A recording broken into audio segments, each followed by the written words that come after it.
Assalamualaikum warahmatullahi wabarakatuh. Apa kabar semuanya? Perkenalkan, nama saya Muhammad Kusul Kuluk. Saya dari Fakultas Ilmu Tarbiyah dan Keguruan, jurusan Tadris Ilmu Pengetahuan Sosial, semester 6E, mata kuliah Micro Teaching. Di sini, saya akan menjelaskan materi tentang interaksi sosial. Selamat menonton semuanya. Assalamualaikum warahmatullahi wabarakatuh. Waalaikumsalam warahmatullahi wabarakatuh. Ketemu lagi dengan Bapak hari ini dengan mata pelajaran sosiologi. Sebelum kita melakukan pembelajaran hari ini, Bapak ingin kalian berdoa terlebih dahulu. Sok, dari ketua kelasnya memimpin berdoa. Chris, sebelum belajar langkah baiknya kita baca doa dalam hati. Mulai. Selesai. Terima kasih. Semoga pembelajaran hari ini berjalan dengan lancar. Nah, setelah itu Bapak absen terlebih dahulu ya. Iya, Pak.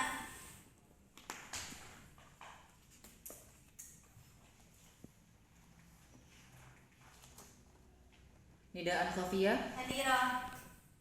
Halimatus Sadia, Hadiroh. Prisrianto, Hadir.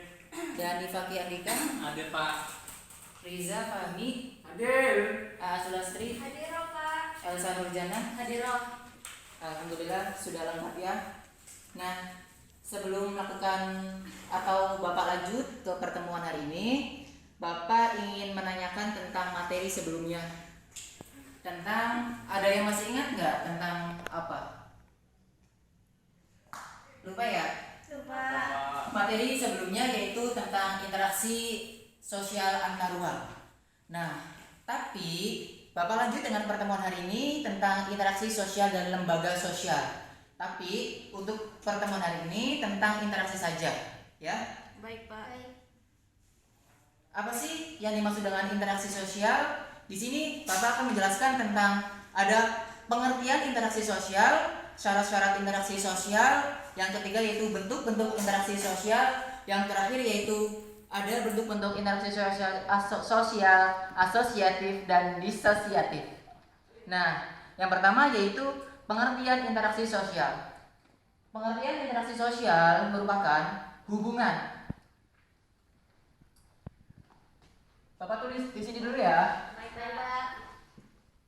Anak-anak, waktunya sudah selesai. Sudah, Pak. Bapak silahkan kelompok pertama untuk mendiskusikan tentang syarat-syarat dan faktor interaksi sosial. Silahkan kelompok pertama. Ya.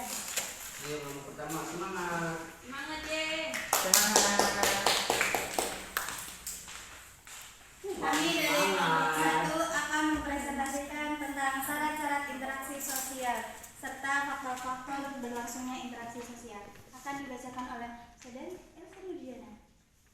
Yang pertama yaitu syarat-syarat interaksi sosial. Yang pertama, jumlah pelaku lebih dari satu orang. Yang kedua, berlangsung secara timbal balik. Yang ketiga, adanya komunikasi antar pelaku. Dan yang terakhir, adanya suatu tujuan tertentu.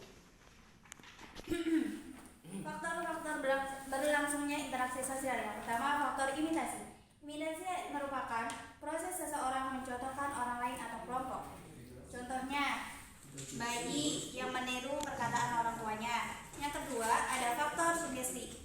Merupakan proses yang dapat menggerakkan hati orang. Contohnya, orang tua yang menasehati anaknya. Yang ketiga, faktor identifikasi. Merupakan kecenderungan atau keinginan dalam diri seseorang untuk menjadi sama dengan orang lain. Contohnya, seseorang anak yang mempunyai cita-cita untuk menjadi penyanyi seperti idolanya. Terus yang terakhir di sini ada faktor simpati. Simpati merupakan kemampuan untuk merasakan diri seolah-olah dalam keadaan orang lain dan ikut merasakan apa yang dirasakan oleh penderita. Contohnya, teman kalian mengalami musibah dan kalian mampu merasakan apa yang teman rasakan. Sekian dari kelompok 1, kurang lebihnya mohon maaf. Wassalamualaikum warahmatullahi wabarakatuh. Waalaikumsalam warahmatullahi wabarakatuh. Terima kasih kelompok pertama. Bapak lanjut dengan kelompok kedua. Silahkan kelompok kedua. Baik, Pak. Semangat. Semangat Imbang. Jinggu, jinggu, jinggu Pak Jinggu. Assalamualaikum warahmatullahi wabarakatuh. Waalaikumsalam warahmatullahi wabarakatuh. Di sini kami dari kelompok 2 akan menjelaskan tentang bentuk-bentuk interaksi sosial disosiatif.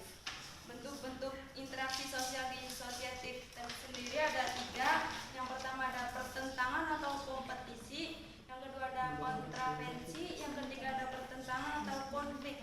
Yang pertama ada pertentangan atau kompetisi, merupakan proses individu atau kelompok yang bersaing mencari keuntungan melalui bidang-bidang kehidupan tertentu. Seseorang harus bersaing dengan yang lainnya. Contohnya gelar juara, kesuksesan.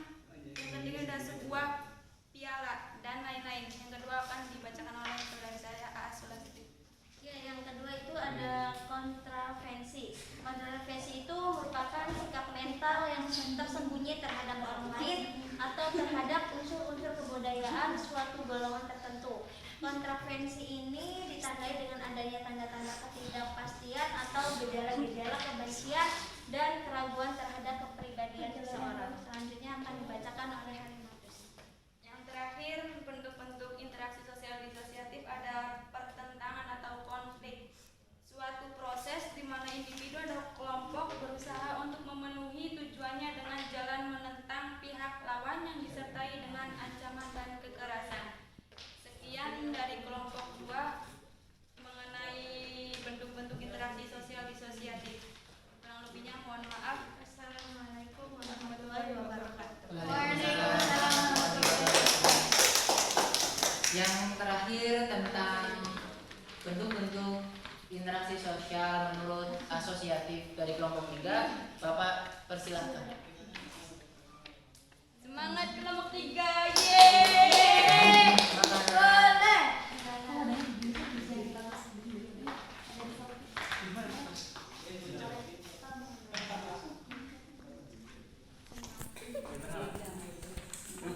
Ya silakan. Oke.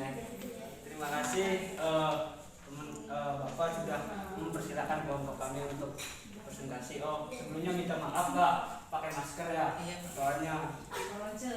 Soalnya lagi keadaannya lagi ini kan, lagi tidak membaik.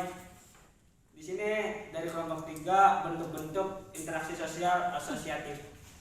Yang pertama, kerjasama merupakan suatu usaha bersama antara orang perorangan atau kelompok manusia untuk mencapai satu atau beberapa tujuan bersama.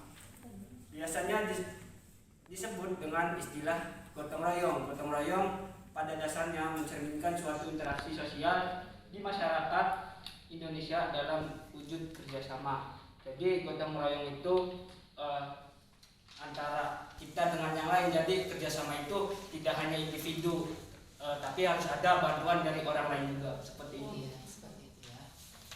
Oke, saya lanjut, yaitu ada akomodasi. Di sini merupakan cara untuk menyelesaikan pertentangan tanpa menghancurkan pihak lawan, sehingga lawan tidak kehilangan kepribadiannya. Contohnya, pemaksaan terhadap kaum yang lemah, penyelesaiannya ke pihak karyawan,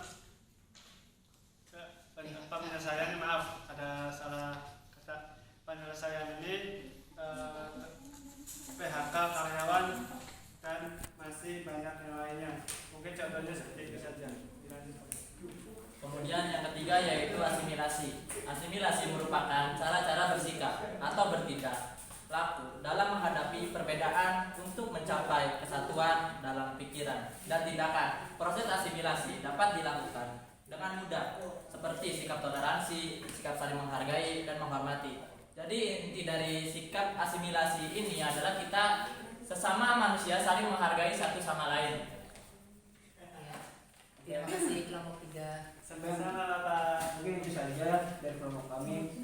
Kurang lebihnya mohon maaf. Assalamualaikum warahmatullahi wabarakatuh. Waalaikumsalam warahmatullahi wabarakatuh.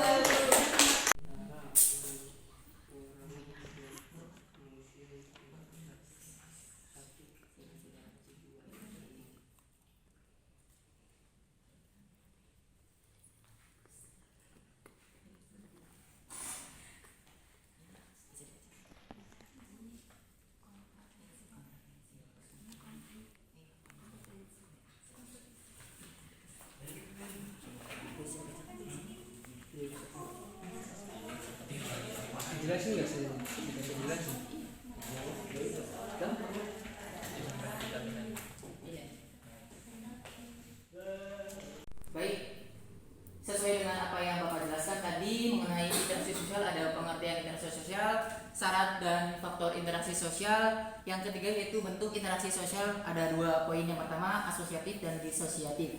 Bapak harap dengan tujuan pembelajaran hari ini kalian bisa mengerti apa sih interaksi sosial itu dan apa sih syarat-syarat interaksi sosial itu, dan yang terpenting bagaimana cara kalian menerapkan interaksi sosial di lingkungan sosial kalian, ya. Nah, sebelum menutup pembelajaran hari ini, Bapak akan memberikan tugas untuk minggu depan tentang lembaga sosial yang akan ketemu di minggu depan. Tolong kalian buka ya di buku cetak halaman 180 ya. Oke, sebelum melakukan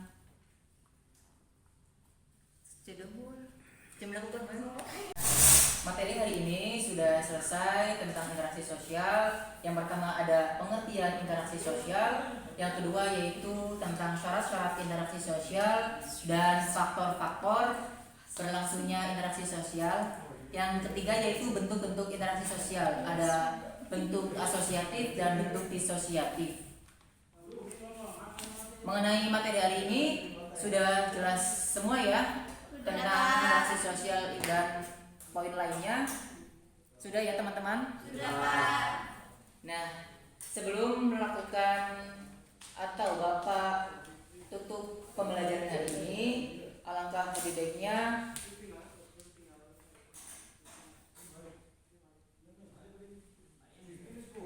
sebelum Bapak menutup pembelajaran hari ini, alangkah lebih baiknya kita membaca Alhamdulillah bersama-sama. Alhamdulillahirobbilalamin. Pembelajaran hari ini Bapak cukupkan. Sebelum penutupan, kita berdoa terlebih dahulu. Mangga ketua kelasnya Dani Kakek Andika. Sebelum menutup kelas hari ini, mari kita berdoa dalam hati. Berdoa mulai. Selesai. Terima kasih yang sudah berpartisipasi dalam pertemuan hari ini. Bapak cukupkan sampai di sini ya. Ketemu sampai minggu depan. Wassalamualaikum warahmatullahi wabarakatuh. Waalaikumsalam.